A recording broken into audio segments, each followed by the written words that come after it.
गुरु विष्णु गुरुर्देवो महेश्वरः गुरु साक्षात् परब्रह्म तस्मै श्री गुरवे नमः. तस्मै श्री गुरवे नमः. नमस्कार. आपण 17वा अध्याय शिकतोय गीतेचा आणि 17व्या अध्यायाच्या 17व्या श्लोकापर्यंत आपण पोहोचलेलो आहे. मागच्या वेळेस आपण 16वा श्लोक बघितला होता. आज आपण 17व्यापासून सुरू करू. So let me share the screen. Will go into what first Prabhupada has to say. श्रद्धया परया तप्तं तपस्तत्त्रिविधं नरैः अफलाकाङ्क्षिभिर्युक्तैः अफलाकाङ्क्षिभिर्युक्तैः सात्विकं सात्विकं परिचक्षते. हं? स्मिताताई आहेत का आपण इथे? तुम्हाला म्हणायचे का श्लोक? आता आपण सुरू करूया. याच्या पलीकडे काय म्हणतात आहे आपले प्रभुपाद गुरु? ते म्हणतात की दिस थ्री फोल्ड ऑस्टेरिटी म्हणजे तीन प्रकारची तप परफॉर्म विथ ट्रान्सेंडेंटल फेथ. श्रद्धेसह जर आपण ती तप केली by men not expecting material benefits, म्हणजे आपल्याला त्याच्यापासून काही ह्या जगामध्ये मिळवायचं उरलेलं नाही, but engage only for the sake of the supreme. म्हणजे आपल्या स्वतःचं स्वरूप ओळखण्यामध्येच जर आपल्याला स्वारस्य असेल आणि ह्या जगामध्ये आपल्याला काही नको असेल, that is called austerity in goodness. हे जे तप आहे हे सात्विक तप आहे. त्याबद्दल विनोबा काय म्हणतात? तिहेरी तपते सारे श्रद्धा उत्कट जोडुनी समत्वे फळ सोडूनी घडले जाण सात्विक. तिहेरी तपते सारे, तीन प्रकारची तप जी आहेत त्याच्यात जर श्रद्धा उत्कट जोडली आणि समत्वे समचित्ताने जर आपण आपली साधना केली, तप केलं फळ सोडून, तर ते तप जे आहे ते सात्विक तप होईल. त्याबद्दल मुक्त छंदामध्ये आपले बंधू म्हणतात, किशोरजी, नसे फलाशा मनी किंचित जे असती समाधानी सतत त्रिविध तप केले श्रद्धापूर्वक त्यासी म्हणावे तप सात्विक. तर कायेचं, वाचेचं, मनाचं तप जर आपण समाधानपूर्वक केलं, श्रद्धापूर्वक केलं आणि फलाशा विरहित केलं, की मला स्वतःला त्याच्यापासून इतरांना मिळणार नाही परंतु मला मिळेल अशा प्रकारचं फळ नको आहे. जर मला कुठलंही फळ हवं असेल तर ते सगळ्यांना जे मिळणार असेल तेच मलाही मिळेल, समष्टीच्या कल्याणामध्येच माझं कल्याण आहे अशी जर माझी श्रद्धा असेल तर ते तप सात्विक होईल. करावे त्रिविधा तपाया जयाने असे ठेविली एकनिष्ठा तयाने नसेची फलाशा जराही मनात तपासी अशा बोलती सत्वयुक्त. त्रिविध तप आपण सात्विक अंतःकरणाने एकनिष्ठतेने आणि फलाशा जराही मनात न ठेवता केलं तर सात्विक तप ते होईल. तरी हेची तप त्रिविधा, ते तीन प्रकारचं जप, ते तीन प्रकारचं तप जर फलाची आकांक्षा न धरणाऱ्यांनी आणि पूर्ण सत्वशुद्धीने युक्त अशा मनुष्यांनी अत्यंत श्रद्धेने आचरलं तर त्याला सात्विक तप म्हणतात. तरी हेची तप त्रिविधा जे दाविले तुझ प्रबुद्धा तेची करी पूर्ण श्रद्धा सांडूनी फळ. तर हे प्रबुद्ध अर्जुना, हेच सामान्य तप जे तुला तीन प्रकारांनी सांगितलं तेच पूर्ण श्रद्धेने आणि फलाशा टाकून कर. जे पुरतिया सत्वशुद्धी आचरिजे आस्तिक्य बुद्धी ते तया तेची गा प्रबुद्धी सात्विक म्हणिपे. जेव्हा पूर्ण अंतःकरण शुद्धीने आणि आस्तिक्य बुद्धीने आचरलं जातं तेव्हा त्यालाच बुद्धिमान लोकांकडून सात्विक तप म्हटलं जातं. पूर्ण अंतःकरण शुद्धीने आणि आस्तिक्य बुद्धीने, आपण ह्या दोन गोष्टींचा थोडा विचार करू. पूर्ण अंतःकरणाची शुद्धी कधी झालेली? पूर्ण अंतःकरणाची शुद्धी तेव्हाच झालेली आहे असं आपण म्हणू शकू जेव्हा आपल्या मनामध्ये आपपर भाव नसेल. म्हणजे आपण आपल्या स्वतःसाठी जे करू इच्छितो किंवा जे करण्यामुळे आपल्याला असं वाटतं की आपली प्रगती होणार आहे, तेच समजा आपण इतरांसाठी पण इच्छिलं. पण पुष्कळदा काय होतं माहिती आहे का, की आपली इच्छा सात्विक असेल, आपली इच्छा चांगली असेल, आपली इच्छा चांगल्या दिशेने जाण्याची असेल, परंतु समोरच्याला त्याच्यामध्ये इंटरेस्टच नाही आहे, मग काय करायचं? आपल्या मनात जरी सात्विक इच्छा असली आणि आपण लोकांना त्याच्याबद्दल सांगितलं, परंतु लोकांना जर त्याच्यामध्ये रस नसेल, लोकांना जगामध्ये काहीतरी करण्याची इच्छा उरलेली असेल, तर त्यांना तशा प्रकारचं मार्गदर्शन आपण जर करू शकलो तर करावं. आणि आपण चांगल्या इंटेन्शननी, चांगल्या संकल्पानीच करावं. कुठल्या संकल्पाने? की समोरच्या व्यक्तीची जी इच्छा आहे ती पूर्ण व्हावी, त्याच्यामध्ये कष्ट न व्हावे, अशा चांगल्या संकल्पाने आपण करू शकतो ते. परंतु त्याच्यामध्ये मी करतोय ही भावना नको. मी करतोय ही जर भावना असली ना, तर मग त्याच्यामध्ये काय होतं की समोरच्याला असं वाटू शकतं की ह्यांनी मुद्दाम आपल्यासाठी असं केलं, मुद्दाम आपल्याला अशा परिस्थितीमध्ये ढकललं की जी परिस्थिती चांगली नव्हती.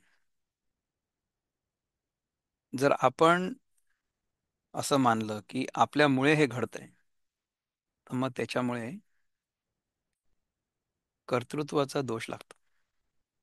त्यामुळे आपण जे करतो ते आपण कर्ताभाव न ठेवता चांगल्या भावनेने, चांगल्या उद्देशाने समजा केलं, तर ते आपण करावं. परंतु त्याचा स्वीकार करावा की नाही हे समोरच्याला ठरवू द्यावं.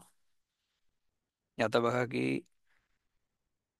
सत्व नावाचा जो आपला उपक्रम आहे, किंवा सात्विक जीवनशैली, सात्विक आहार, ह्या सगळ्याचा किती लाभ होऊ शकतो याचा आपण प्रत्यक्ष अनुभव घेतला.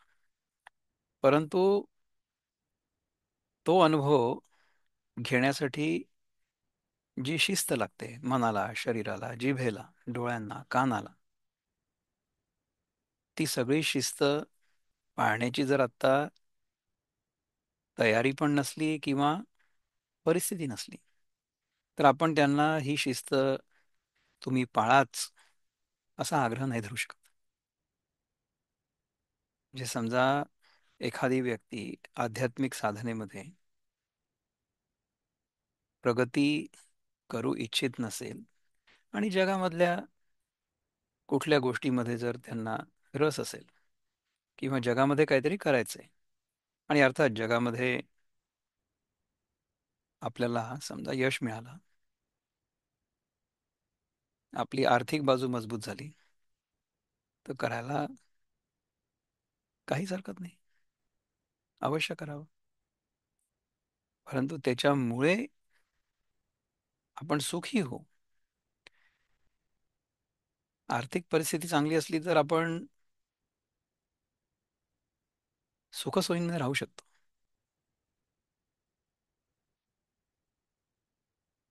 माझ्या जीवनात मी ह्याचा अवलंब जसा केला तुम्हाला सांगतो की माझ्या मनात आजपर्यंत जेवढी आर्थिक परिस्थिती आहे, तेवढ्यात जे काही सहज शक्य आहे त्याच्यापेक्षा जास्त असावं आपल्याकडे किंवा आपण करावं अशी इच्छा कधीच नव्हती मनात. म्हणून मी खूप समाधानी आहे. देवाच्या कृपेने आर्थिक परिस्थिती आपली जेवढी गरज असेल त्याच्यापेक्षा नेहमीच चांगली होती. आपलं जे भौतिक जीवन आहे ते आपण जर गरजा मर्यादित ठेवून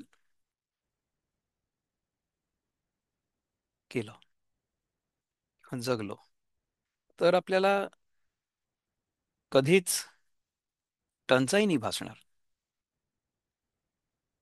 बरं, दुसरं असं आहे की समजा एखाद वेळेस असं झालं की आर्थिक परिस्थितीमुळे आपल्याला एखादी गोष्ट नाही करता येत, तर ती गोष्ट न व्हावी अशीच भगवंताची इच्छा आहे, अशा विश्वासाने मी राहिलो. म्हणजे कधी कधी आपल्या मनामध्ये खूप इच्छा असते की एखादी गोष्ट व्हावी, परंतु ती तशी घडत नाही. तर तशी न घडल्यामुळे जर आपण खूप दुःखी होऊन बसलो राहिलो, शोकाकुल, तर त्यांनी आपलं भविष्य चांगलं होऊ शकतं का? आपल्याला जर आपलं भविष्य चांगलं व्हावं असं वाटत असेल, तर जे भूतकाळात झालेलं असेल त्याला आपण विसरून जावं. आता काय करायचं त्याचा विचार करून पुढे कसं चांगलं होईल त्याच्याबद्दल काहीतरी करावं. नाही, हे सगळं करता करता चित्ताची शुद्धी होते. आणि चित्तशुद्धी झाल्याशिवाय सात्विक तप नाही होऊ शकत. तप होईल, परंतु सात्विक नाही होणार. म्हणजे रावणाने सुद्धा तप केलं होतं, परंतु त्या तपामध्ये भावना कुठली होती? की मी तप करतोय, मी यज्ञ करतोय, मी उपासना करतोय, त्यामुळे मला काहीतरी वरदान प्राप्त व्हावं. अशी अनेक वरदानं रावणाला प्राप्त होती. रावण खूप तपस्वी होता. रावण तपस्वी नव्हता असं कोणी म्हणू नाही शकणार. रावण फार तपस्वी होता, म्हणून त्याला अनेक प्रकारच्या सिद्धी प्राप्त होत्या. परंतु त्या सिद्धींचा उपयोग त्यांनी कसा केला? दुसऱ्याची बायको पळवली. तर हे तप काय कामाचं आहे? आपलं तप असं हवं की त्या तपामुळे सगळ्यांचंच कल्याण होईल.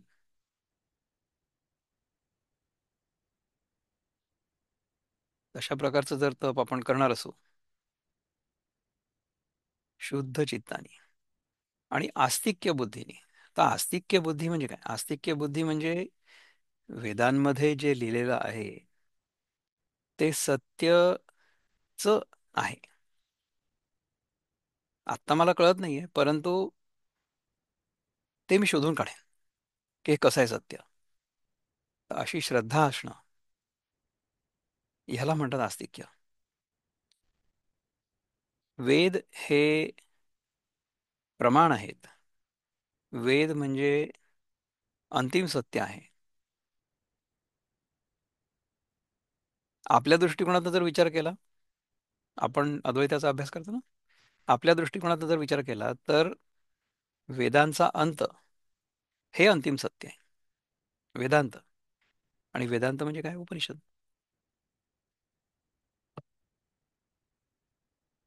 तर उपनिषद जे सांगतायत तेच प्रमाण आहे, अशी ज्याची श्रद्धा आहे त्याला आस्तिक म्हणतात.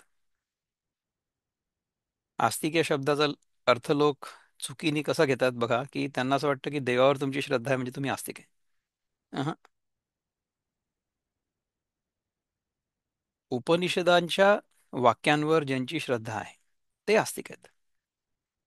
देवावर तुमचा विश्वास असो किंवा नसो, परंतु उपनिषदामध्ये जे सांगितलेलं आहे ते सत्य आहे. आणि आत्ता मला जरी कळत नसलं तरी सुद्धा ते सत्य कसं आहे ते मी शोधून काढीन.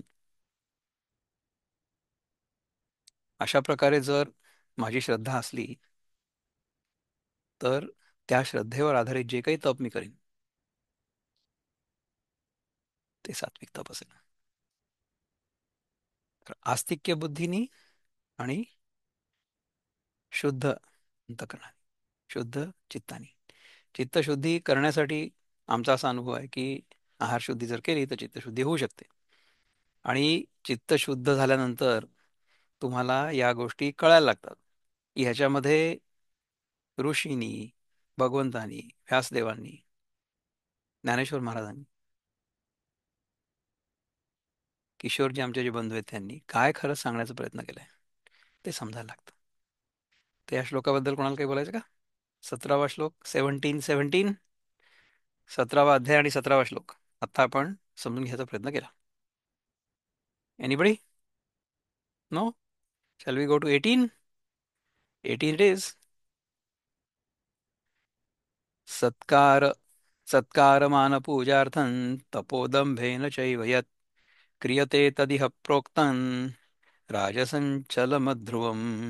याचा अर्थ काय मला काही माहित नाही. Let us find out.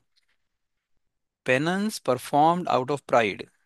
समजा आपण तप केलं, पण मी तप करतोय अशी जर भावना असली, and for the sake of gaining respect, माझं लोकांनी नाव घ्यावं किंवा मला आदर द्यावा, honour and worship is said to be in the mode of passion.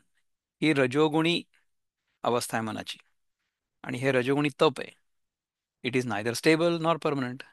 Why is it not stable? Because it is done for gaining something in the world, and the world is constantly changing. It is impermanent, therefore it is impermanent.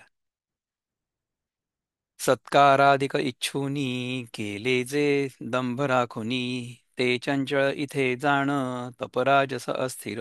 हे राजस्तप जे आहे ते अस्थिर आहे, कारण की सत्काराधिक इच्छा, सत्कार अधिक म्हणजे सत्कार सारख्या, सत्कार आणि आणखीन सत्कार एक्सेट्रा, अशा इच्छांनी दंभ राखुनी, म्हणजे आपण दाखवायला लोकांना काय दाखवतोय आणि स्वतः काय करतोय याच्यामध्ये काही मिळच नाही. ते चंचळ इथे जाणं, ते चंचळ आहे, ते कॉन्स्टंट नाही आहे, ते राहणार नाही तुमच्यासोबत. मुक्त छंदामध्ये काय म्हणतात ईश्वरजी? 18वा श्लोक. कांक्षा आपुल्याच सन्मानाची, बाळगुनी स्तुतीची वा पूजेची, अथवा ढोंगीपणाने तप जे केले, अस्थिर त्यासी राजसिक म्हणले. हे जे आहे तप, कांक्षा आपुल्या सन्मानाची, आपला सन्मान करावा लोकांनी असा, बाळगुनी स्तुतेची वा किंवा पूजेची, अशा प्रकारे जर तप केलं ते राजसिक तप होईल. स्तुतिमान यांची धरुनी इच्छा, तसा दंभ होई तपा माझी त्या ज्याच्या. नसे स्थिर तेरा आणि राही क्षणैक, म्हणावे तपासी तया राजसिक. स्तुतिमान यांची धरून इच्छा, तसा दंभ, दंभ धरून सुद्धा जर आपण तप केलं तर ते स्थिर पण नसेल, राही क्षणैक, एखादा क्षण राहील ते, असं जे तप आहे त्याला राजसिक तप म्हणतात. ज्ञानेश्वर महाराज काय म्हणतात? सत्कार मान पूजा यांच्याकरता आणि दांभिकपणे जे तप करतात त्याला या लोकी राजस्तप म्हणतात. ते चंचल आणि अनित्य आहे. ना तरी तपस्थापने लागी दुजेपण मांडूनी जगी, महत्वाच्या शृंगी बैसावया, अथवा तपाच्या स्थापनेकरता जगात द्वैतभाव उत्पन्न करून मोठेपणाचं शिखरावर बसण्याकरता. रावणाने एक्झॅक्टली तेच केलं होतं. त्रिभुवनींची या सन्माना, न वचावे ठाया आना, थुरेची या आसना भोजना लागी. त्रिभुवनाच्या सन्मानाने म्हणजे आपल्याशिवाय दुसऱ्या ठिकाणी जाऊ नये आणि जेवणाच्या पंक्तीला पहिला पाठ मिळावा म्हणून, म्हणजे सगळ्या त्रिभुवनाचा सन्मान फक्त आपल्यालाच मिळाला पाहिजे. आणि जेवणाच्या पंक्तीत म्हणजे पहिलं पान पहिला ताट आपलंच असायला पाहिजे, असा सन्मान आपल्याला मिळाला पाहिजे. अशा प्रकारच्या भावनेने जर तप केलं गेलं, विश्वाची या स्तोत्रा, आपण होवावया पात्रा, विश्वे आपली या यात्रा कराव्या यावे. विश्वाच्या स्तुतीला आपण प्राप्त व्हावं आणि सगळं जग आपली यात्रा म्हणजे आपलं दर्शन करायला यावं म्हणून, लोकांची या विविधा पूजा, आश्रयो न धरावया दुजा, भोग भोगावे बोजा महत्वाची या. लोकांच्या निरनिराळ्या प्रकारच्या पूजांनी आपल्याशिवाय दुसरा आश्रय न धरावा, महत्वाच्या पांघरुणाखाली आपल्याला भोग भोगण्यास मिळावे म्हणून, अंग बोल माखुनी तपे, विकावया आपण पे, अंगहीन पडपे जिया परी. ज्याप्रमाणे वेश्या आपलं शरीर विकण्याकरता शृंगार करते, त्याप्रमाणे तो आपणास विकण्याकरता म्हणजे लोकांमध्ये आपली प्रतिष्ठा वाढवण्याकरता आपलं शरीर आणि आपलं बोलणं तपाने माखतो. किती सुंदर लिहिलं बघा, की आपल्याला लोकांनी आकर्षक समजावं, आपण लोकांना आकृष्ट करावं म्हणून आपल्या कातडीवर समजा आपण पोटं चढवली तर आपण लोकांना आकृष्ट करू, परंतु ते खरं असेल का तप? तर या राजसी तपाच्या पोटांनी ते स्वतःचं व्यक्तित्व आकर्षक बनवण्याचा प्रयत्न करतात. वेश्या ज्याप्रमाणे आपला चेहरा रंगवून लोकांना आकृष्ट करते, त्याप्रमाणे तशा प्रकारचं तप लोकांना आकृष्ट करण्याचं जे आहे ते राजसिक तप आहे. म्हणजे आपल्या शरीर चेष्टेने, वेशाने अथवा बोलण्याने आपण तपी आहोत असं लोकांना भासवतो. म्हणजे समजा आपण फक्त केशरी कपडे धारण केले किंवा सगळे कपडे काढून टाकले, दिगंबर झालो, तर ह्याचा अर्थ आपण योगी झालो किंवा आपण तपस्वी झालो असा नाही. आपल्या मनामध्ये जोपर्यंत अशी भावना आहे की आपण लोकांना अमुक अमुक असं दिसावं आणि लोकांनी आपल्याला तशा प्रकारे बघावं, अशी जोपर्यंत आपल्या मनामध्ये इच्छा असेल तोपर्यंत ते राजसिक तप आहे. आपण समजा काही केलं कोणाहीसाठी, जगासाठी, तरी सुद्धा ते त्यांच्या कल्याणासाठी आणि आपण कर्ताभाव न ठेवता करायला हवं नेहमी. आपण कर्ताभाव ठेवला तर याचा अर्थ काय होईल, की आपण स्वतःला त्याच्यामध्ये म्हणजे आपल्या व्यक्तिमत्वाला, आपल्या व्यक्तित्वाला त्याच्यामध्ये गुंतवू आणि मग त्याचं फळ मिळेलच, चांगलं किंवा वाईट. म्हणजे कधी लोक तुम्हाला चांगलं म्हणतील, कधी लोक म्हणतील की तुम्ही आमचं कल्याण केलं असं तुम्हाला वाटलं पण आमचं तर अकल्याण झालं. मग काय, म्हणजे आपण प्रामाणिकपणे आपला जो अनुभव आहे तो लोकांना सांगावा आणि लोकांना प्रेरित करावं की तुम्ही अमुक अमुक असं करा. परंतु त्यांना जर प्रेरणा नाही झाली आणि त्यांना जर ती सक्ती वाटली, तर आपण त्यांच्यावरती सक्ती करावी का? अजिबात करू नये. आपण आपला अनुभव लोकांना सांगावा. या अनुभवाने मी काय शिकलो ते पण सांगावं. ह्याच्यातनं आपल्याला काय शिकायला मिळालं हे आपण सांगावं. परंतु त्यांनी हे करावं असा आग्रह करू नये. त्यांना करू द्यावा, त्यांना जे काही करायचं असेल ते. कृष्ण आता सांगणार नाही, हे सगळं ज्ञान दिल्यानंतर अर्जुनाला तर सांगणार आहे की मी तुला जे जे सांगायचं होतं ते सगळं सांगितलं, परंतु ह्याच्यानंतर यथेच्छेशी तथा करू, तुला जसं वाटेल तसं तू कर. तर इतकी मोकळीक देता आली पाहिजे आपल्याला. त्यामुळे आपण लोकांना सांगू शकतो की काय करायला हवं किंवा आपला अनुभव काय होता, आपण हे केल्यानंतर आपल्याला काय अनुभव आला. समजा नसेल तसा अनुभव तर आपण सांगावं की तसा अनुभव मला नाही आहे. त्यामुळे ज्यांना तसा अनुभव असेल त्यांच्याकडनं तुम्ही मार्गदर्शन घ्या. मीच सगळ्या जगाला ज्ञान देऊ शकतो अशा प्रकारची मिथ्या धारणा आपल्या मनामध्ये ठेवायची काहीच गरज नाही. नाही, हे असो धनमानी आस, वाढोनी तप कीजे सायास, तै तेची तप राजस बोलिजे गा. हे राहू दे. धनाच्या ठिकाणी व मानाच्या ठिकाणी आशा वाढवून जे आयासयुक्त म्हणजे कष्टाने भरलेलं तप केलं जातं त्या तपाला अर्जुना राजस तप म्हणावं. परी पहुरणी जे दुहिले, तै ते गुरु न दुभेची व्याले, का उभे शेत चारिले पिकावया नुरे.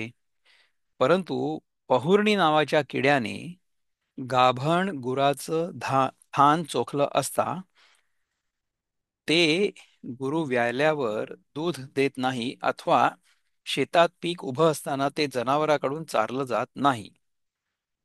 पहुर्णी नावाच्या किड्याने गाभण गुराचं थान चोखलं असता ते गुरु व्याल्यावर दूध देत नाही अथवा शेतात पीक उभं असता ते जनावराकडून चारलं जात नाही. आता हा पहुर्णी नावाचा कुठला किडा आहे हे मला माहिती नाही आहे, परंतु त्याची जर बाधा झालेली असली तर त्याच्यानंतर दूध किंवा चारा ह्या दोन्ही गोष्टी वापरल्या जाऊ नये असं इथे सांगतात ज्ञानेश्वर महाराज. तैसे फोकारिता तप, की जे जे साक्षेप, ते फळी तव सोप निशेष जाय. त्याप्रमाणे जे तप कष्ट करून केलं जातं त्या तपाची प्रसिद्धी केली असता ते तप फळाच्या संबंधाने पूर्ण निष्फळ होतं. समजा आपण ते एखादं तप केलं असेल कष्ट करून आणि लोकांना जर त्याची प्रसिद्धी केली तर मग ते त्या फळाच्या संबंधाने संपूर्णपणे निष्फळ होतं. लोकांना आपण सांगत सुटलो, लोकांना आपण आपला अनुभव सांगायला काही हरकत नाही, परंतु त्याच्यामुळे आपली प्रतिष्ठा वाढेल अशी मनामध्ये इच्छा नको. समोरच्याचं कल्याण व्हावं या इच्छेने जर आपण आपला अनुभव लोकांना सांगितला तर ते सात्विक तप आहे. परंतु जर त्याच्यामुळे लोकांनी आपल्याला चांगलं म्हणावं अशी आपल्या मनात इच्छा असली तर तेच तप राजसिक आहे. ऐसे निर्फळ देखोनी करिता, माझारी सांडी पंडसुता, म्हणून नाही स्थिरता तपा तया. अशा प्रकारे ते फळ निष्फळ आहे असं पाहून ते तप करीत असताना मध्येच ते टाकतो. म्हणून अर्जुना त्या तपाला स्थिरता नाहीये. तपाला पण स्थिरता नाहीये आणि तपाच्या फळाला पण स्थिरता नाहीये. कारण की ते फळ जे आहे ते जगामधल्या कुठल्या तरी सिद्धीसाठी आपण करतोय. एरवी तरी आकाश मांडी, जो गरजोनी ब्रह्मांड फोडी, तो अवकाळू मेघू काय घडी राहत आहे. सहज विचार करून पाहिलं तर जो अकाली आलेला मेघ,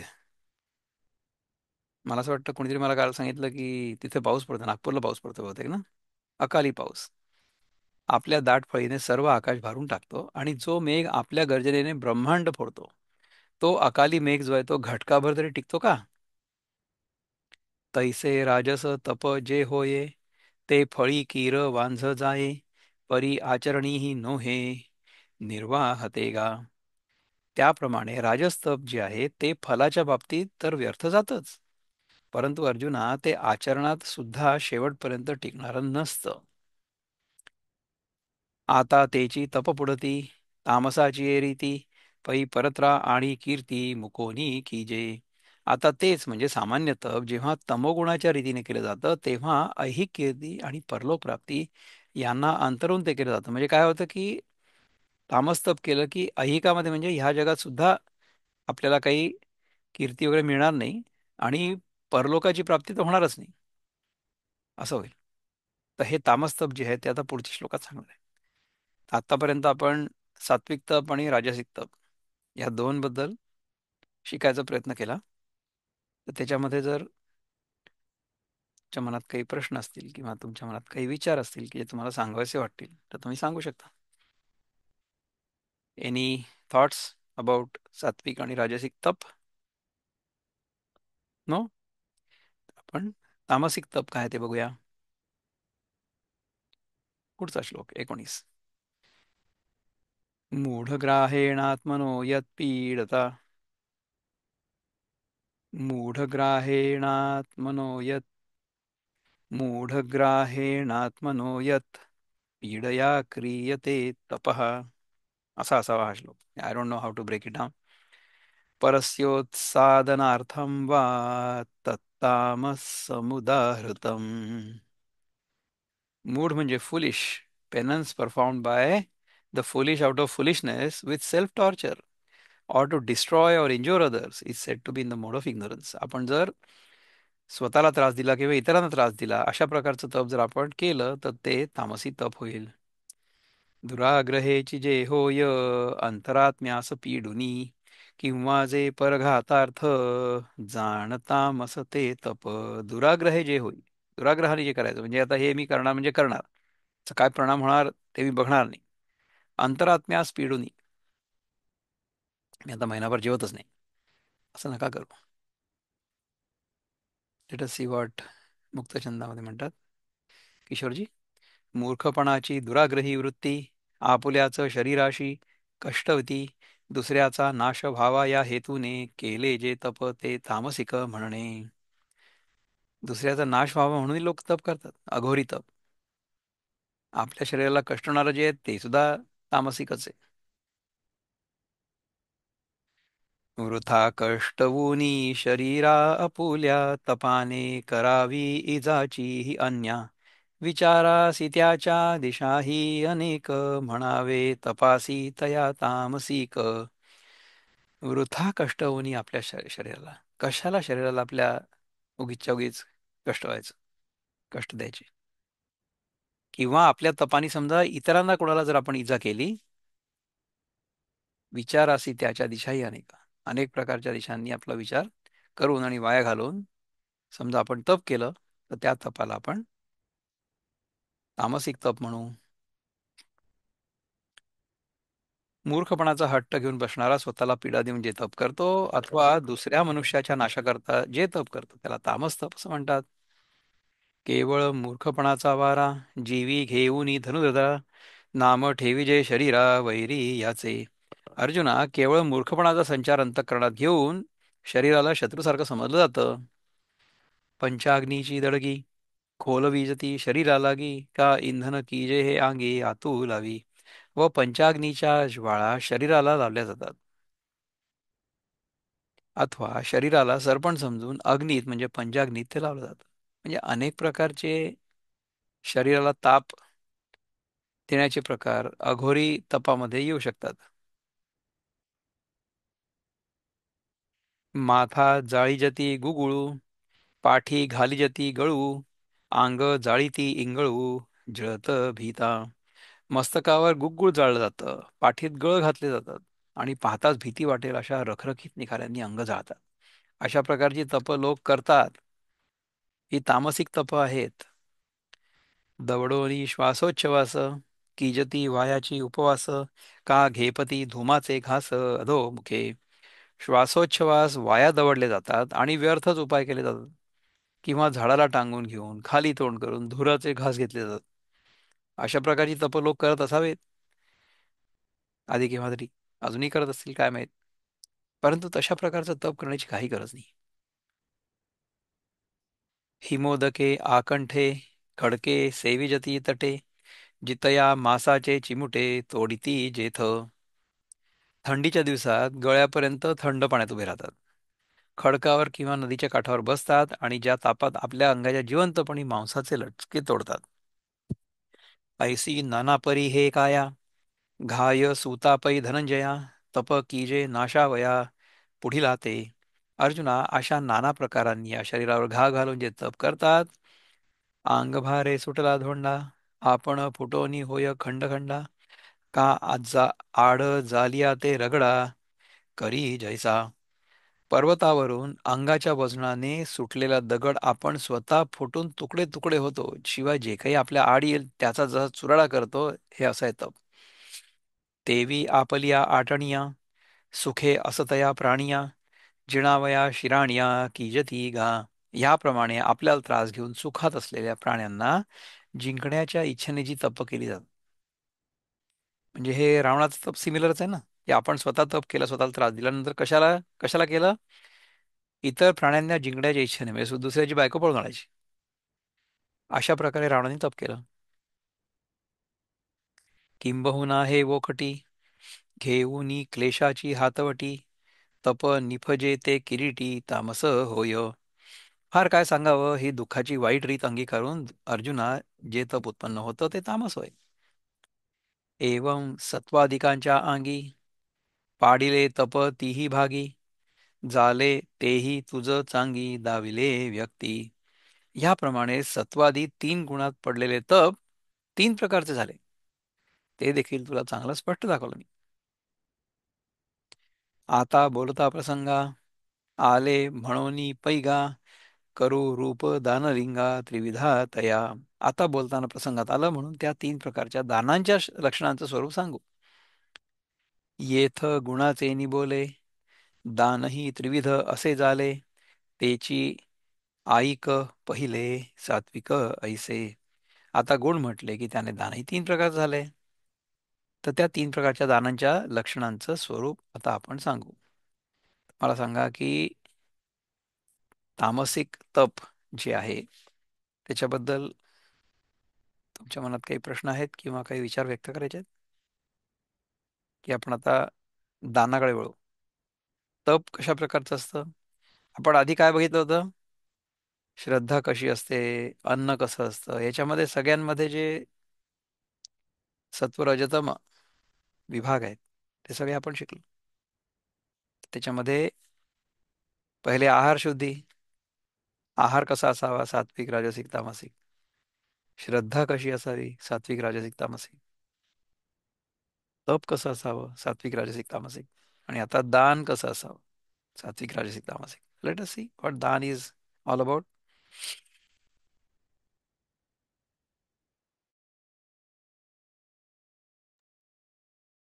दातव्यम इति यद्दानं दीयते नुपकारिणे, देशे काले च पात्रे च तद्दानं सात्विकं स्मृतम. असं सात्विक दान आहे. कुठलं दान सात्विक आहे? की जे charity is given out of duty without expectation of return at the proper time and place and to a worthy person is considered to be in the mode of goodness. सत्पात्र आणि चांगल्या ठिकाणी चांगल्या वेळी दान केलेलं ते चांगलं आहे. देशी काळी तसे पात्री उपकार न इच्छिता, धर्मभावेचे जेणे जे देणे जाणते दान सात्विक. कर्तव्य जाणोनी पवित्र स्थळी, दान सत्पात्रासी मंगलकाळी, जो न करील फेड दानाची परत, ते दान म्हणावे सात्विक हे पार्थ. दिले दान सत्पात्र वेळी व स्थानी, फळाची ही इच्छा मनी ना धरुनी, असे मानिले तेची कर्तव्य प्राप्त, म्हणावे चिदाना तया सत्वयुक्त. सत्पात्र व्यक्तीला, सत्पात्र चांगल्या वेळी चांगल्या स्थानी फळाची इच्छा मनात न धरून, जर आहे ते कर्तव्य प्राप्त आहे असं समजून जे दान करू आपण त्याला सात्विक दान म्हणू. ओके, तर ह्याच्यानंतर ज्ञानेश्वर महाराज काय म्हणतात?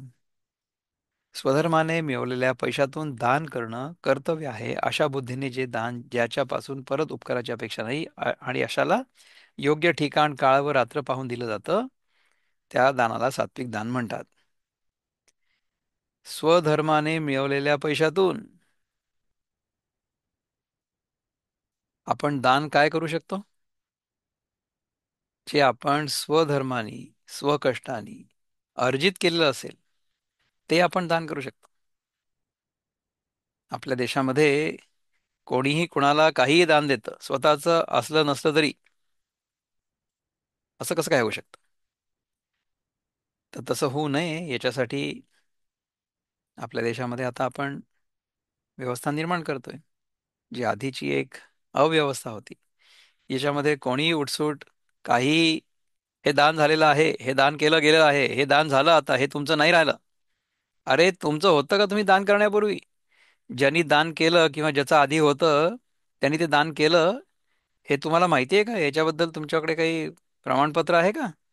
ते जर नसेल तर तुम्ही दान केलं आणि हे दान केलं गेलं आणि आता हे झालं ज्याला दान केलं त्याचं, असं आपण कसं काय सांगू शकतो?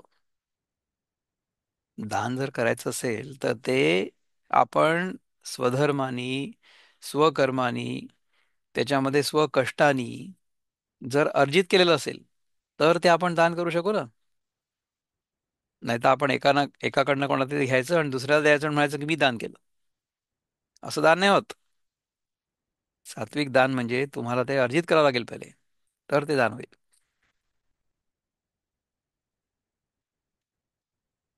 तरी स्वधर्मा आतोते, जे जे मे आपण याते, ते ते दिजे बहुते सन्मान योगे.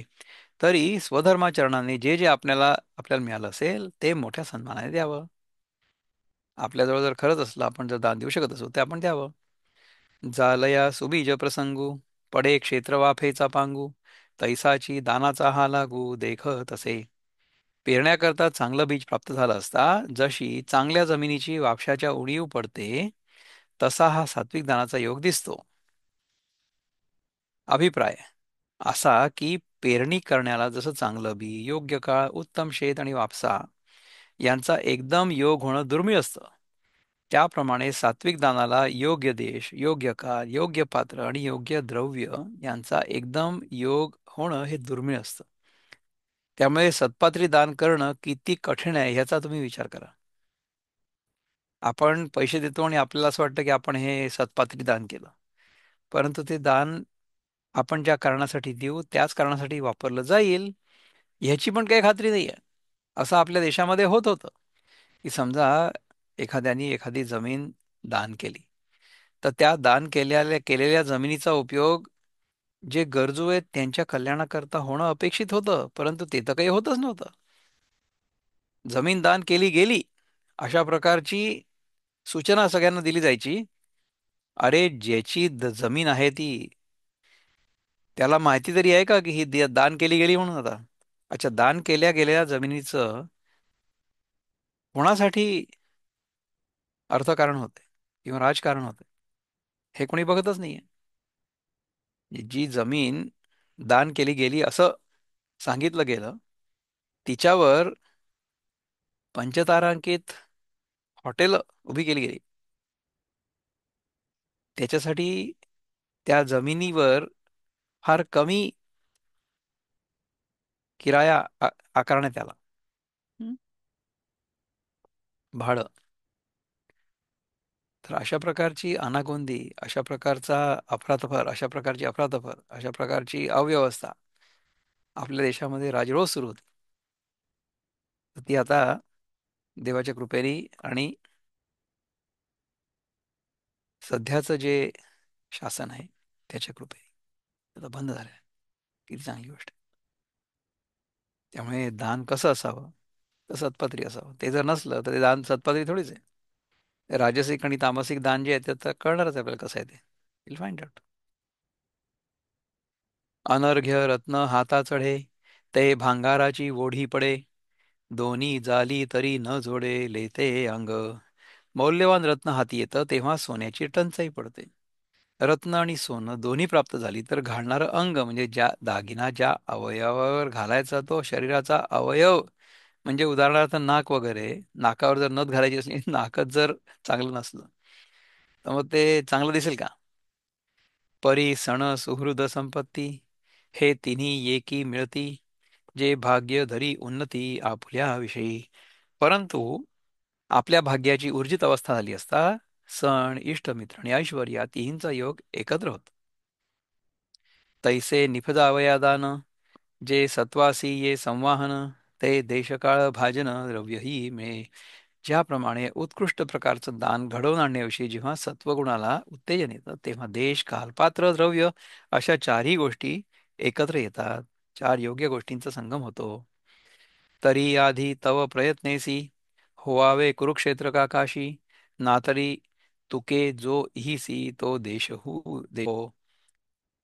तरी प्रथम तर प्रयत्न करून कुरुक्षेत्र अथवा काशी हे स्थळ असावं, अथवा यांच्या बरोबरीला येईल तो देश म्हणजे स्थळ असलं तरी चालेल. तेथ रविचंद्र राहू मेळू, होता पाहे पुण्य काळू, का तयासारिखा निर्मळू आणूही झाला. तशा त्या पवित्र स्थळी सूर्य किंवा चंद्र आणि राहू आणि केतू यांचा योग सूर्यग्रहण आणि चंद्रग्रहणच्या रूपाने येतो. तो दानाला पवित्र काळ असतो, अथवा तशासारखा इतर पवित्र काळही असला तरी चालेल. तैशा काळी तिये देशी, होवावे पात्र संपत्ती ऐसी, मूर्ती आहे धरली जैसी, शुचित्वेची का. तशा काळी त्या स्थळी दानाला असं उत्कृष्ट पात्र असावं की जणू काय त्या पात्राच्या रूपाने मूर्तिमंत पवित्रपणाच अवतरलेला आहे. आचाराचे मूळपीठ, वेदांची उतारपेठ, तैसे द्विजरत्न चोखट पावोनिया. सदाचरणाची मूळ जागा आणि वेदातील सर्व प्रकारचा माल उतरण्याची जागा म्हणजे वेदाध्ययन केलेला असा अतिशय श्रेष्ठ ब्राह्मण प्राप्त झालेला असताना मग तयाच्या ठाई वित्ता, निवर्तवावी स्वसत्ता, परी प्रियापुढे कांता रिगे जैसी. मग त्याच्या ठिकाणी द्रव्य अर्पण करून त्या द्रव्यावरील आपली सत्ता काढावी. परंतु पतीसमोर जशी आपलं स्वामित्व त्याला देऊन पत्नी येते, का जयाचे ठेविले तया, देऊनी होई जे उतराया, नाना हडपे विडाराया दिधला जैसा. अथवा ज्याचं द्रव्य वगैरे ठेवलेलं असतं ते त्याला परत देऊन जसं उतराई व्हावं, अथवा विडा देणाऱ्या हुजऱ्याने जसा राजाला विडा द्यावा. राजाच्या बाजूला पुष्कळ असा एक हुजऱ्या असतो ना, हुजऱ्या म्हणजे तो जी हुजूर करतो, तो सारखा त्याला सलाम करतो. त्याने राजास जसा विडा द्यावा, तैसेनी निष्कामे जीवे, भूम्यादिक अर्पावे, किंबहुना हावे नेदावे उठो. तशा निष्काम अंतःकरणाने जमीन वगैरे अर्पण करावी. फार काय सांगावं, फलेच्छेला बिलकुल डोकं वर काढू देऊ नये. आणि जया आणि दान जया द्यावे, तया ते ऐसया पहावे, जया घेतले नुमचवे, काय असे नाही. जया घेतले नुमचवे.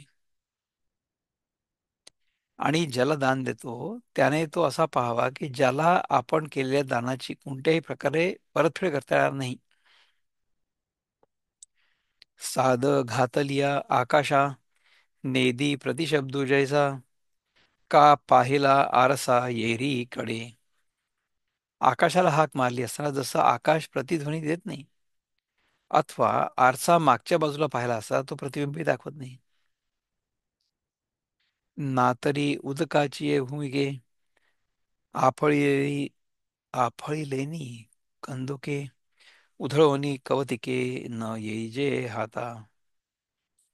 पाण्याच्या सपाटीवर हापटलेला चेंडू उशी देऊन जसा आपणहून हाताशी येत नाही. नाना वसो घातला चारू माथा तुरुंबिला गुरु न करी प्रत्युपकारू जिया परी. अथवा पोळ जर चरावयास सोडला, अथवा कृतघ्न मनुष्याचं मस्तक प्रेमाने हुंगलं आणि त्यावर कितीही प्रेम केलं, तरी तो ज्याप्रमाणे प्रेमाचा मोबदला करीत नाही, तर तैसे धले दातयाचे जो कोणीही अंगे नुमचे अर्पिलया साम्य तयाचे की जे पैगा. त्याप्रमाणे जो दान घेणारा दात्याने दिलेल्या दानाचा कोणत्याही प्रकारे मोबदला करू शकणार नाही. त्याला दान अर्पण केल्यावर दात्याने त्याची आठवणही चित्तात राहू देऊ नये. आता दान कसं असतं बघा तुम्ही. हं? समजा माझी अशी परिस्थिती आहे की मी स्वकष्टाने स्वधर्मानुसार धन अर्जित केलं. म्हणजे मी इमानदारीने काम करून पैसे कमवले आणि बँकेत जमा केले. तर त्याचं मी समजा दान केलं. कोणाला करीन मी दान? सत्पात्री, ज्याला गरज आहे त्याला मी करीन दान. ज्याला गरज नाही त्याला दान करून काय उपयोग आहे? ज्याला खरंच गरज आहे त्याला आपण ते दान करू. तर त्या दानाची परतफेड कशी होईल पहा बरं. कुठल्याही दानाची परतफेड किंवा कुठलीही गोष्ट आपण जी करू त्याची परतफेड कधी होईल आणि कशी होईल?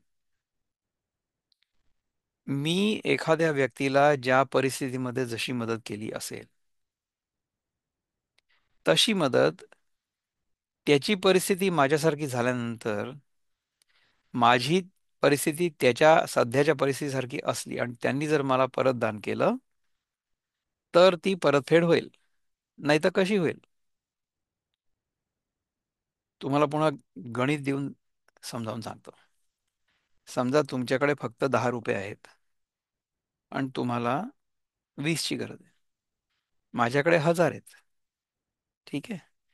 तर समजा मी माझ्या 1000मधले 10 तुम्हाला दिले, तर तुमची गरज भागली.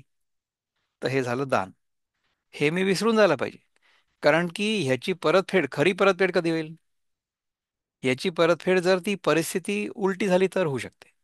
म्हणजे तुमच्याकडे 1000 रुपये आहेत, माझ्याकडे 10च आहेत आणि मला आता 20ची गरज आहे. म्हणून तुम्ही मला तुमच्या 1000मधनं 10 दिले आणि माझी गरज पूर्ण झाली.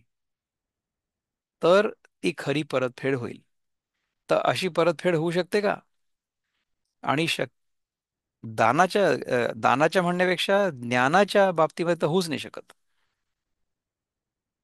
म्हणजे आपल्या गुरुकडून आपल्याला जे काही ज्ञान मिळालं त्याची परतफेड आपण कशी करू? म्हणजे आपली जी पात्र आहेत ती जशी आहे तशीच असतात ना. ती काही बदलतात थोडीच. गुरुकडनं समजा मी ज्ञान घेतलं, तर मी तेच ज्ञान गुरुला पुन्हा देईन का? कारण की त्याच्याकडे तर ज्ञान ते आहेच ऑलरेडी. तर त्याच्याबद्दल काय करावं? त्याच्याबद्दल हे करावं की आपल्याला जर कोणाकडनं काही शिकायला मिळालं असेल, तर ते श्रद्धापूर्वक आपण स्वीकारावं. त्यांना आपल्या आईपतीप्रमाणे गुरुदक्षिणा द्यावी आणि आपल्याला जे ज्ञान मिळालंय ते आपण इतरांना द्यावं की जे त्या ज्ञानाला अजूनपर्यंत जाणतच नाहीत किंवा ते मुकलेले आहेत. आपण प्रत्येक वेळेस योगासनं करतो तेव्हा काय श्लोक म्हणतो सगळ्या शेवटी? आपण जो श्लोक म्हणतो, पूर्णमदः पूर्णमिदं पूर्णात पूर्णमुदच्यते पूर्णस्य पूर्णमादाय पूर्णमेवावशिष्यते. ओम शांती शांती शांती. शांती म्हणतो. नंतर मग आपण काय म्हणतो की आपण खाली वाकून नमस्कार करू, गुरु आणि ओंकार यांना आपली साधना अर्पण करू. म्हणजे समजा तो योगासनांचा वर्ग मी योग शिक्षक म्हणून मार्गदर्शन करत असेल, तर तुम्ही जर मला तुमचा गुरु समजून काही दिलं, आपली साधना अर्पण केली, तर ती मी माझ्याजवळ नाही ठेवणार आहे. ती मी सुद्धा साधक आहे, मी सुद्धा शिष्य आहे, म्हणून माझी ती सगळी साधना आणि तुम्ही मला अर्पण केलेली साधना, ही सगळी साधना मी माझ्या गुरुला देणार. म्हणजे काय झालं? आपल्याजवळ काहीच नाही उरलं, आपण हलके फुलके राहिलो. अमेरिकेत ह्या अशा प्रकारच्या बिझनेसला LLC म्हणतात, लिमिटेड लायबिलिटी कंपनी. तर त्या लिमिटेड लायबिलिटी कंपनीमध्ये there are no assets. It is a flow through entity असं म्हणतात. म्हणजे कसं की ह्या LLC मध्ये समजा पैसे आले, म्हणजे ह्या LLCनी काहीतरी काम केलं आणि मग त्याच्यासाठी लोकांनी पैसे दिले. मग ते पैसे इथे येतात, परंतु त्या LLC मध्ये नाही राहते. ते पैसे before the end of the year किंवा at the end of the year ज्या लोकांची ती LLC असेल तिला ते डिस्ट्रीब्यूट होतात, त्यांची जी काही पर्सेंटेज ओनरशिप असेल त्यानुसार. तशा प्रकारे जर आपण आपल्या व्यक्तिमत्वाची LLC केली, कशी की आपण आतापर्यंत जे काही शिकलो आहे कोणाकडनं, त्यांच्याबद्दल आपल्या मनामध्ये आदरभाव आहे, त्यांना आपण गुरुदक्षिणा देऊ, आपली जेवढी ऐपत असेल त्यानुसार. आपल्याला जर शक्य नसेल तर आपण कर्ज काढून आणि आपण गुरुदक्षिणा नाही देऊ शकत. गुरुदक्षिणा has to be given out of our own पुरुषार्थ. आपण जे धन स्वधर्मानुसार कर्म करून अर्जित केलं असेल, ते धन जर आपण गुरुला दिलं तर मग दॅट इज फाईन. परंतु ते आपण जेव्हा पुढे पुढे पुढे पुढे सरकवतो तेव्हा मग आपल्याजवळ काही उरत नाही. म्हणजे मग आपल्यामध्ये काही जमा होत नाही. कारण की जर चांगलं जमा केलं, पुण्य जमा केलं आपण, तर मग आपण त्याच्याबद्दल अहंकारी होऊ. हे बघा माझ्याकडे किती आहे, तुमच्याकडे तर काहीच नाही, असं होईल. जेव्हा आपण जी काही साधनं अर्जित करू ती सगळी आपल्या गुरुला आणि ओंकाराला देऊन टाकतो, तेव्हा आपण हलके फुलके राहतो, नाही का? Late me share the screen again. Isaiah जे सामग्रिया दान निपजे वीरराया, ते सात्विक दानवर्या सर्वाही जाण. हे वीरराजा अर्जुना, अशा सामुग्रीने जे दान उत्पन्न होतं ते सर्व दानांपेक्षा श्रेष्ठ असं सात्विक दान होय असं समज. आणि तोची देशू काळू घडे तैसाची पात्र मिळू, दान भागोही निर्मळू न्याय गतू. आणि रजोगुणी दानाच्या बाबतीत तोच सत्वगुणी दानासारखा देश आणि खाल आणि सत्पात्र वगैरेचा योग जुळतो. आणि तसाच निर्मळ व न्यायाने मिळालेला असे दानभाग यांचा एकत्र योग आलेला असतो. परंतु वेगळं काय असतं, ते आता वेगळं काय असतं ते आपण त्या रजोगुणी दानामध्ये बघू. So let's go through the रजोगुणी आणि तमोगुणी पण आपण समजा बघू शकलो असतं, बघू. यत्युप यत्तु प्रत्युपकारार्थं फलमुद्दिश्य वा पुनः दीयते च परिक्लिष्टं तद्दानं राजसंस्मृतम्. But charity performed with the expectation of some return, or with a desire for fruitive results, or in a grudging mood, is said to be charity in the mode of passion. राजसी दान कुठला आहे? उपकार अपेक्षुनी अथवा फळवांछुनी क्लेशपूर्वक जे देणे जाणते दान राजस. उपकार अपेक्षुनी अथवा फळवांछुनी, लोकांनी आपला उदो करावा, काहीतरी आपल्याला मिळावं त्याच्यामध्ये, अशा प्रकारचं दान जर केलं तर ते राजसिक दान आहे. अनिच्छा धरुनी दिले दान तेची, मिळावी तशीही मला फेड त्याची. तसेही असावी फलाशा मनात, असे दान जाणार ज्याच्या गुणात. हे आपण वृत्तबद्धामध्ये बघितलं. मुक्तछंदामध्ये काय म्हणतात? कर्तव्य जाणोनी पवित्र स्थळी, दान सत्पात्रासी मंगलकाळी. जो न करील फेड दानाची, ते दान म्हणावे सात्विक हे पार्थ. हे आपण आधी बघितलं होतं. आणि मग राजसिक कुठलं आहे? फळप्राप्तीच्या आशेने प्रत्युपकाराच्या हेतूने दान जे केले अनिच्छेने त्यास राजसिक म्हणणे. अशा प्रकारचं दान आपण करू नये. ज्ञानेश्वर महाराज काय म्हणतात? ते म्हणतात की जे दान पूर्वी झालेल्या अथवा पुढे होणाऱ्या उपकाराचा मोबदला म्हणून आपण किंवा फलाची अपेक्षा धरून अतिशय कष्टानं दिलं जातं, त्या दानाला राजसदान म्हणतात. परी मनी धरुनी दुभते, चारीजे जेवी गायिते, का पेव करुनी आईते पेरू जाईजे. परंतु दुभत्याची आशा धरून ज्याप्रमाणे गाईला पोसावं किंवा दाणे साठवण्याकरता अगोदर चांगलं पेव तयार करून मग पेरावया जावं, नाना दिठी घालून आहेरा, अवंतु जाई जे सोयीरा, का वाण धाडिले घरा व वसी याचे. अथवा आहेराच्या प्राप्तीवर लक्ष ठेवून सोयऱ्या धायऱ्यास जसं आमंत्रण करण्यास जावं. आपण आमंत्रण करायचं लोकांना कशा करता की ते आपल्यासाठी गिफ्ट घेऊन येतील म्हणून. अथवा ओसा करणारीचे घरी जसं वाण पाठवावं. हे राजसिक सगळं दान आहे. कोणाकडनं तरी आपल्याला त्यांच्याकडनं काय मिळेल अशी अपेक्षा आहे आणि त्याच्यासाठी म्हणून आपण त्यांना दान करतो. हं? पै कळांतर गाठी बांधिजे, मग पुढिलांचे काज कीजे, पूजा घेऊनी रसू दिजे पिढी तांसी. आधी व्याजाचे पैसे गाठीला बांधून मग दुसऱ्याचं काम जसं करावं, अथवा पूजा द्रव्य घेऊन मग जसं रोग्याला औषध द्यावं. तैसे जया दे जे दान देणे, तो तेणेची गा जीवने, उडती भुंजावा भावे येणे दिजे जे का. असं ज्याचं दान देणं असतं आणि आपण जे दान केलं आहे तेवढ्याच साधनाने तो दान घेणारा पुन्हा आपल्या उपयोगी पडावा अशा भावनेने जेव्हा दान दिलं जातं ते दान राजसिक आहे. अथवा कोणी वाटे जाता घेतले उमचो न शकता, भेजे पंडुसुता द्विजोत्तमू. अथवा अर्जुना, कोणी एका वाटेने जाणारा की जो घेतलेल्या दानाचा मोबदला करू शकणार नाही असा चांगला ब्राह्मण जर मिळाला, तरी कवड्या एकासाठी अशेषा गोत्रांचीच किरीटी, तव प्रायश्चित्ते सुये मुठी तयाचिये. तर एका पैशाच्या दानाबद्दल अर्जुना, गोत्राच्या म्हणजे संपूर्ण कुटुंबाच्या संपूर्ण माणसांच्या सर्व प्रायश्चित्तांचं उदक त्याच्या हातावर सोडतो. देवीची पारलौकिके फळे वांछिजती अनेके, आणि दिजे तरी भुके एकाही नोहे.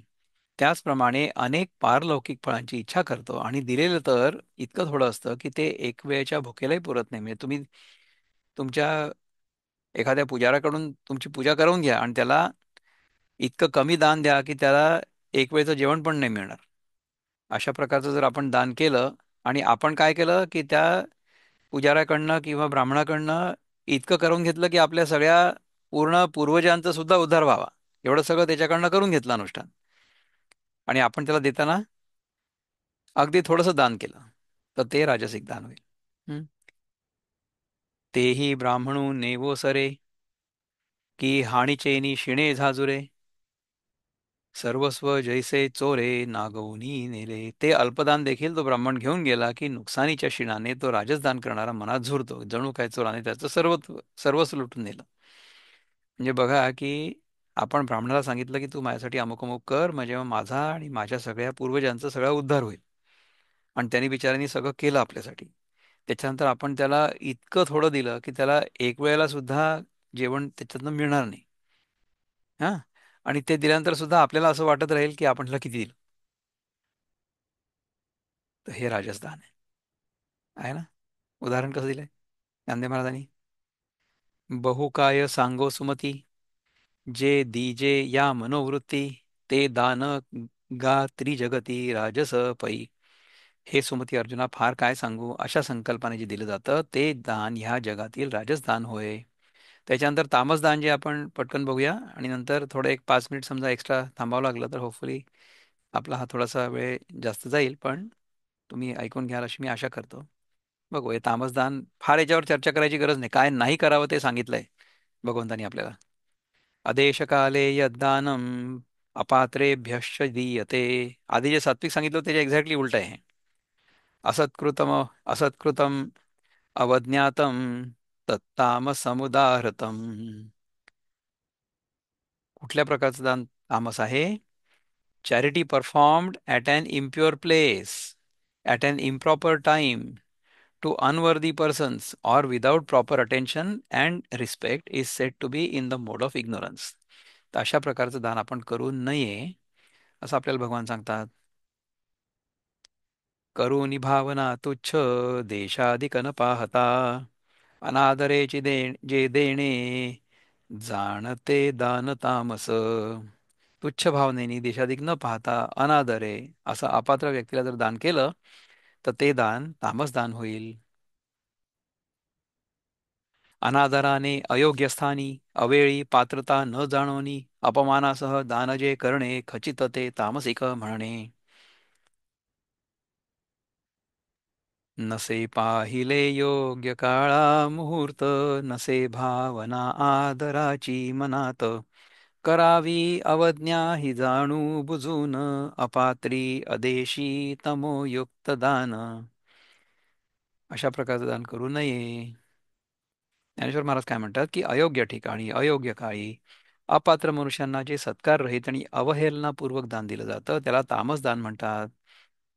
म्हणजे काय की भीक नको पण कुत्रावर असं आपण म्हणू. समजा आपण असं दान आपल्याला जर कोणी केलं तर आपण काय म्हणू की मला नको आहे पण तुझा कुत्रावर.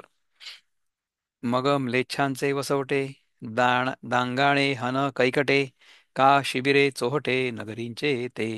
मग म्लेच्छांच्या राहण्याच्या ठिकाणी अरण्यात धर्मकृत्यास अयोग्य ठरलेल्या देशात अथवा छावणीत अथवा शहराच्या चव्हाट्यावर अशा प्रकारे जर दान केलं तेही ठाई मिळणी समयो सांजवेव का रंजनी समयो सांजवेव का रजनी तेव्हा उदार होणे धनी चोरी यायच्या. तशा त्या ठिकाणी तिन्ही सांजा अथवा रात्रीची वेळ प्राप्त झाली असता त्या प्रसंगी चोरून आणलेल्या द्रव्यावर उदार होणं म्हणजे आपण पण ते द्रव्य चोरून आणलंय आणि संध्याकाळी म्हणा किंवा रात्री कोणाला तरी दिलं तर असं तामसिक दान आहे. पात्रे भाट नागारी सामान्य स्त्रिया का जुवारी जिये मूर्तिमंते भुररी भुले तया. तिथे दान देण्याला योग्य कोण तर भाट गारुडी वेश्या जुगार खेळणारे वगैरे लोक वगैरेच मूर्तिमंत भूलच आहेत असं त्यांना तो भूलतो. रूपा नृत्याची पुरवणी ते पुढा डोळे भारणी गीत भाटी व तो श्रवणी कर्ण जपू. त्यात रूपाची आणि नृत्याची भर पुढे असतात ती डोळ्याला भूल पाडते आणि भाटांचे म्हणजे स्तुती पाठकांचे गाणे हे हा कानात कर्णजप असतो. अशा प्रकारे समजा आपल्याला कोणी काही बोलत असेल चांगलं आपल्याबद्दल आपली स्तुती करत असेल आणि त्यांना जर आपण दान केलं ते तामसिक दान आहे. रूप तयाही वरी अळूमाळू जे घे फुलागंधाचा गुगुळू तव भ्रमाचा तो वेताळू अवतरे जैसा. त्यात आणखी जेव्हा थोडासा फुलांचा आणि चंदनादी द्रव्यांचा वासरूपी गुळाचा धूप घेतो तेव्हा तो तमोगुणी जसा वेताळ प्रकट व्हावा तसा जणू काय भ्रमाचा वेताळच प्रकट होतो. समजा अशा प्रकारे किंवा अशा प्रकारच्या मनस्थितीत आपण जर दान करू तर ते दान म्हणजे तामसिक दान होईल. तेथ विभांडूनिया जग आणिले पदार्थ अनेक तेणे घालू लागे मातंग गवादी जैसी. तेव्हा मग लोकांना लुटून आणलेले जे अनेक पदार्थ त्या योगाने मांगांना अन्नछत्र घालतो. म्हणजे काय करायचं की एकीकडनं आपण चुकीच्या मार्गाने पैसा कमवायचा लोकांना लुटायचं लोकांकडनं खंडणी वसूल करायची आणि दुसऱ्या बाजूला लोकांना दान करत असं दाखवायचं. एवम ऐसेनी जे देणे ते तामस दान मी म्हणे आणि घडे दैव गुणे आणि कही ऐक. अशा प्रकारे जे दान करतात ते तामस दान असं मी म्हणतो. आणि आणखीही दैववशात एकदा सुयोग घडून आला. कुठला सुयोग घडून आला तर किती आहेत बघूया आपण या ओव्या पुष्कळ आहेत त्यामुळे आपण इथे जर आपण थांबलो आत्ता आपण ह्याच्या पलीकडच्या ओव्या पुढच्या वेळेस बघूयात का. I am going to stop sharing here. आत्तापर्यंत आपण 300वी ओवी बघितली 300 ओव्या झाल्या आपल्या. ठीक आहे ना. या तामस दानाचं पुष्कळ वर्णन केलेलं दिसतंय ज्ञानदेव महाराजांनी. म्हणजे आपण काय करू नये हे सांगितलंय किंवा आपण एरवी काय करतो आपल्यालाच कळेल की आपण काय करतो. तर स्वतःकडे क्रिटिकल नजरेने बघण्याची दृष्टी आपल्याला ज्ञानेश्वर महाराज देणार आहे. ते आपण पुढच्या वेळेस बघू. ठीक आहे. ओम पूर्णमद पूर्णमिदं पूर्णात् पूर्णमुदच्यते पूर्णस्य पूर्णमादाय पूर्णमेवावशिष्यते. ओम शांती शांती शांती. हरि ओम श्री गुरुभ्यो नमः. हरि ओम. नमस्कार.